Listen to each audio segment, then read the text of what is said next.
हमरा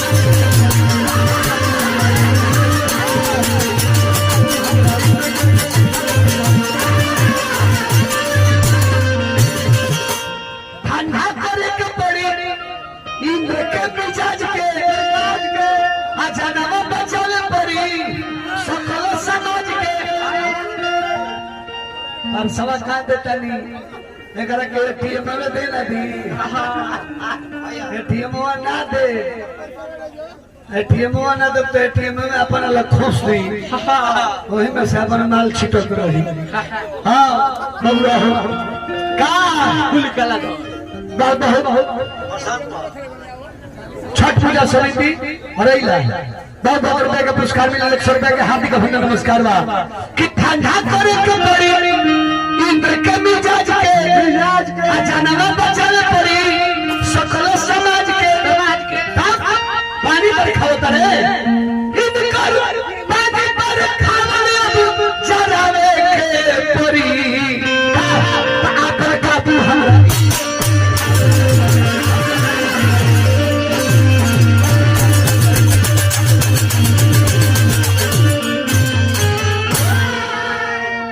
इंद्र जाने तरह की आंधी पानी भइल भइल लोग मुंह गइल होई ते को दूध के भेजले कि जो देख के आओ कि का होगा ओने से दूध चलल बा आइने से कृष्ण भगवान को गोवर्धन के उठवा के अपना तरहथी पर लेके आ उनका के कानी अंगुरी पर धारण कर ले कानी अंगुरी पर गोवर्धन के धारण कइले बड़े आ एक हाथ से बंसी बजाओ तारे मैं लोग झूमता का अरे गोविंद बोले हरि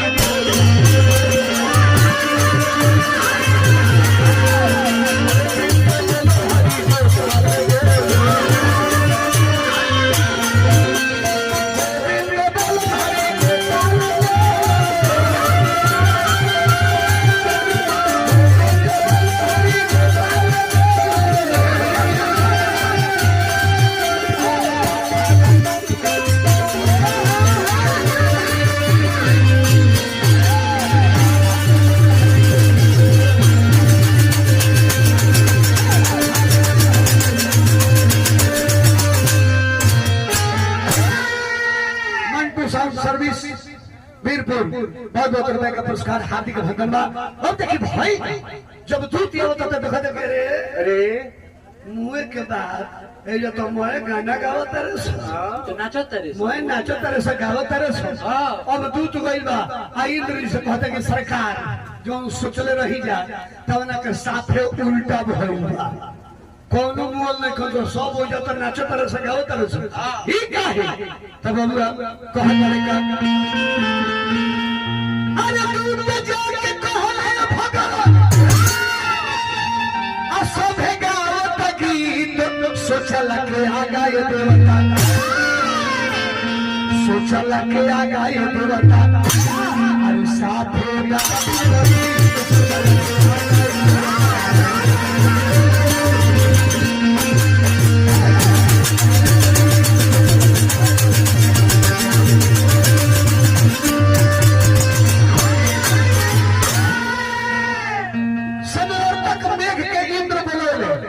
समर्थक में वो मेघ को बरखा होला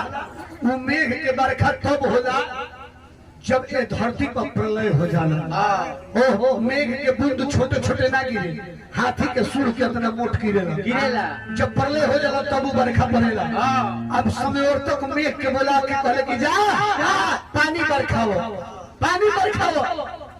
आके पानी बरखाने लगले प्रमाण मिलता कि गोवर्धन पहाड़ के किनारे किनारे शेषनाग गरुड़ मार के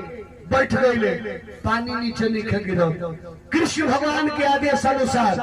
चक्र सुदर्शन ऊपर घूम घूम के जितना पानी बरखता कुल के जरा देता रहे और प्रमाण मिलल अगस्त ऋषि के पेट ना भर रहे तो उनका के शंकर भगवान कहले रहे कि जा जब द्वापर में कृष्ण के अवतार हुई वो घड़ी इंद्र समर्थक में के बरखा बरखई है वही घड़ी तारा के भर पेट पानी पिए के मिली तो सारा पानी मुनि जी पी गई रहे हैं अलग अलग प्रमाण आप विचार करी जब तब कुछ ना भाई तो इंद्र वज्र लेके स्वयं युद्ध करे खातिर आ गए। वज्र के प्रहार करे खातिर आ गए। ब्रह्मा जी प्रकट होकर इंद्र से कहले कि इंद्र माथा खराब हो गई बनता है। अरे ककरा जोर लड़े जाता रहो। अखिल ब्रह्मांड नायक जोग जोगेश्वर भगवान श्री कृष्ण जे सृष्टि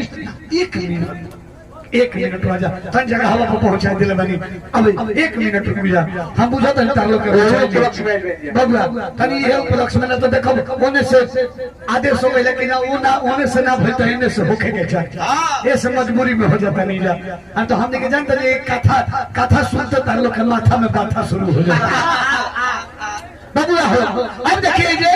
अगले झटके बखतों में को देता इंद्र भगवान के ब्रह्मा जी आके कहले कि चिन्ह इके हमें सर्वेश्वर भगवान श्री कृष्ण हवे। इंद्र के ज्ञान भई तब आके भगवान कन्हैया के गोड़ पर गिर गए।